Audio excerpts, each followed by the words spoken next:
as an East Coast vibe, now I'm going worldwide, we got this bitch going crazy. I used to take the Mazda for a drive, now I'm on the 405 like it's fuck you, pay me.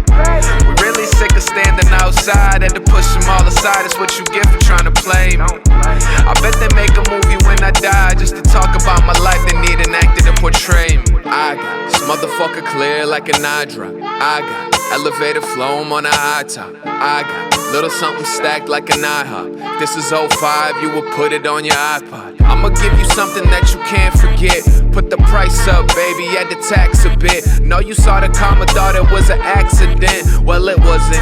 It's about time, the kids buzzing. I'm trying to get a peek in the elevator. But if we talking peaks, I need mine like the Himalayas. I'm talking yay high, man, I never had a vertical limit. I ain't seen you put in work in a minute. I gotta put on for the family, that goes for every person that's in it. Used to scrape by, working as a service attendant, till I got more. Bitch, I ain't comfy, I need the top floor. Doing anything to get that spot for. Pop off. Started as an East Coast vibe, now I'm going worldwide, we got this bitch going crazy. I used to take the Mazda for a drive, now I'm on the 405 like it's fuck you, pay me.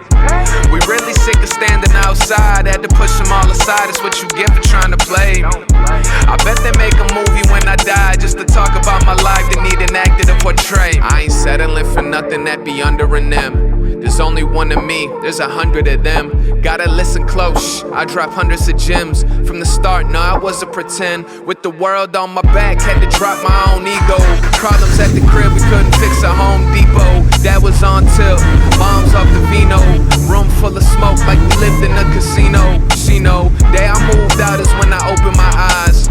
Looking for the truth like God, show me a sign. I'm not religious or the holiest kind, but the blessings came to me when I opened my mind. I was running around the city, man, I knew I had to make some. Wasn't raised a thief, but if I had to, I would take some. Worked the Frito-Lay, I was writing on my break, son. Plotting on a record, waiting for the day we break one. Hey dudes. Hey guys, my name's Ben. This is my 180SX drift car. I just thought I'd just give you guys a little breakdown of what I've been doing for the last 5 years and how I've set this thing up. It's going to get a pretty big birthday soon, so I thought I'd show you guys what I'm doing and yeah, show you what we're going to be doing. So first of all, we've got a custom pink that we got from Hammer Coatings that I don't think anyone else really has at the moment, but we painted it ourselves, that's why it's a little bit dodgy here and there, but it's hard to see. It actually changes in the light and in the colour. You can see. And we got this wrap done from Joker This Designs. Not really sure where he's from. South Africa. Somewhere in Europe, London, I think, yeah. Yeah, so he designed this for us with our input and whatnot, so I think it looks pretty cool. Corporate Industries got us this Origin bonnet. What is it? Top 2 bonnet. Yep. 50mm front guards and the Fujin front bumper.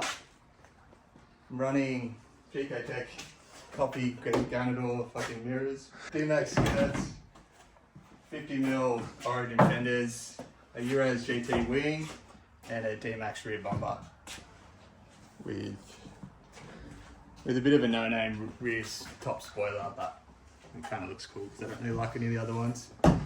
So at the front we got some T7Rs. They're 18 by 9.5 plus 12 with a 225/40/18 on the front. Just a pretty average radial tyre. And on the rear, same size again, 18 9.5 plus 12 with a 235/40/18 radial on the back at the moment. So at the moment I'm just running stock 180SX taillights that we've smoked, so they look a whole lot better than stock. Little STI badge for all the haters, and just a twin blast pipe. And you can see a little batch bar under here, keep them safe and easy for towing. So on the interior, I've cut out my doors, which I've had a couple of incidents with other cars and whatnot, so we decided we'd cut them out just for ease and a little bit lighter weight. As you can see down here, had a little incident with Nick. It's a bit bent, but it is what it is. Still power windows. Still got power windows with no switch.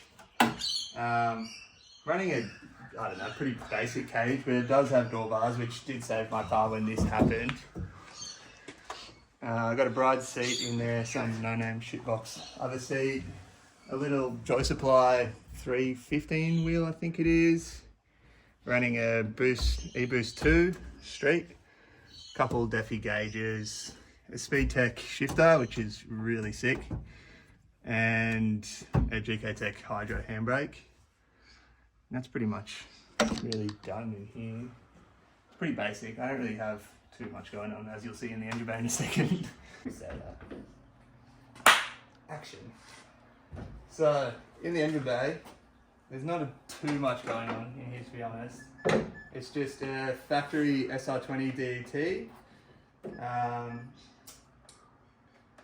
256 pond cams with split fire coil packs, 555cc injectors, and a T518Z turbo that's been rebuilt by MMP.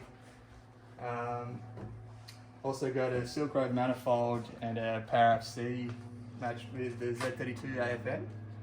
It's been running 18 PSI for the last probably 4 years and making 240 kilowatt. Hasn't really given me any issues at all. It's been a very good little motor. So for the driveline, I'm just running a competition clutch. It's a sprung 6-puck with a Light and flywheel, which is paired to my PBG RB25 gearbox, which is really good. Love that thing. In the rear end, we're running a R200 with a 2-way Nismo center at the moment with a 4-1 gear, which before we were running a 4-3, which I liked a lot more with the CAS center. But that diff wasn't too happy, so we put this one in at the moment, which is now paired with 5-bolt Skyline axles. You blew a few of them, eh? Like those Sylvia 3x2s. Yeah, the 3x2s didn't really like being so low, I don't think, because of how low the car is, and when it would squat, I think it was pulling. I wonder if we still have one. I don't know if we do. Somewhere. I can show you what it was doing. I think when it would squat, it would actually pull the cup of itself out and it actually blow these whole cup into pieces. What's that, the inner? Just the inners that'll blow? Yeah, it wasn't anything to do with the axle. They were always fine. It was just the cups would blow. So we changed those out to Skyline 5 volts and we haven't had an issue since. So in the back, we've recently put in a new nuke-proof performance cell, because previously we were having issues with the stock tank rubbing around and getting debris in all the fuel lines and fuel systems, so it was stuffing up whatever. Nah, it didn't really sound right, did it? Nah, the motor was surging and doing weird stuff, cutting out. Yeah, wasn't liking it. So we pulled the stock tank out. Now we've got the nuke-proof 2-in-1. It's got a built-in surge tank. It's running a 255 lift pump with a Deachworks 300 feed pump. Running all dash 6 lines underneath the car at the moment, because currently I'm running a 98, but when should I say about the new motor yet? Of course you should. When I get my new motor, I'll be running E85, so I've kind of prepped it to be able to do everything. Are they rubber or what lines are they? The PTFE Oh yeah. dash 6. Yeah. And what'd you do? You cut the factory, what's it called? Spare wheel tub. Yeah, so we cut all of this out and replaced it with a 3mm plate, which was probably a bit overkill, with a couple bars underneath here, which we could probably show you in a little bit. The stock tank that I had in it, they're pretty known for getting debris in the actual tanks themselves, and they scratch up and create all sorts of problems that we dealt with. So got rid of that, and now we got this, which has been really good since.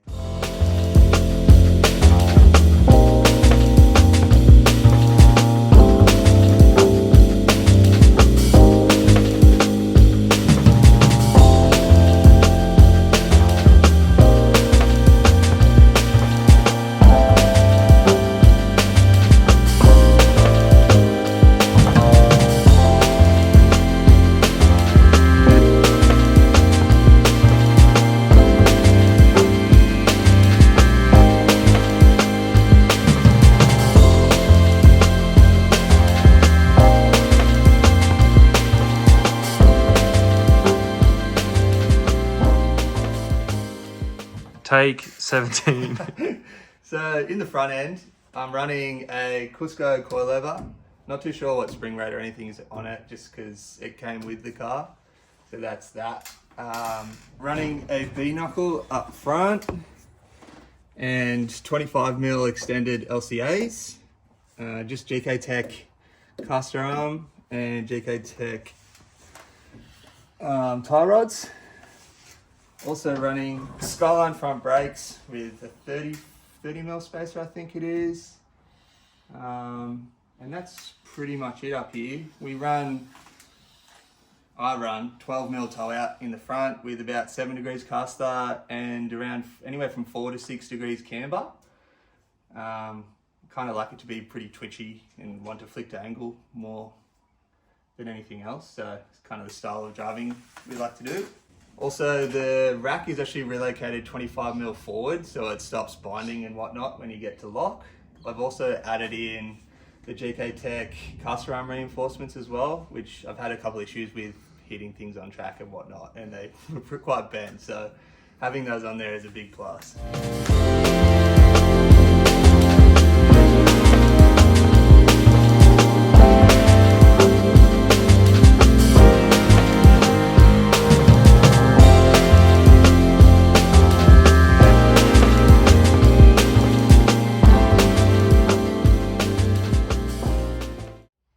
So for the rear end, I just put in a new GK Tech drop knuckle, which me and Dylan also put it in together, and we both love it. For my power right now, it's probably too grippy, but I think with the new motor, which we'll tell you about later, is going to be sick. Pretty much all GK Tech arms except for my one hard race arm here, which is the traction arm. Still stock LCAs with spherical bushings. We did the subframe reinforcements, the GK subframe reinforcements for the rear. Also got stock S13 brakes with Project Move pads. I used to have the R33 drum brake, which was good for a couple of events, but then it went to shit, so I got rid of that. And now it's got the GK Tech inline handbrake, hydro handbrake, which I've been loving and haven't had an issue since, so that is awesome. Just a 25mm spacer on the rear. We got the same coilover in the rear as well, which is very bent right now, so that needs changing. Not sure of the spring rate on that either, because it's still, like I said, it came with the car. Other than that, I think pretty much it. So that was the little build breakdown of my drift car. It's been running really good for the last 5 or so years, doing a couple competitions and stuff like that, but I've kind of got to the point where I do want a little bit more power and stuff like that, because in Australia we do have quite big tracks, so I think with a little bit more power it'll be a little bit easier to do. So we're actually getting a Skevis Racing SR400 package for this, which is capable of around 400 kilowatt, but we'll probably be running it around the 350-ish mark. I'd like to hit the 500 horsepower, that'd be pretty sick in a little SR, but we'll see how we go with that. So yeah, we'll be getting a fair few upgrades in the next couple of months, getting that kind of ready to go. But yeah, hopefully you guys liked the video. See if you learn a couple little things and see my car.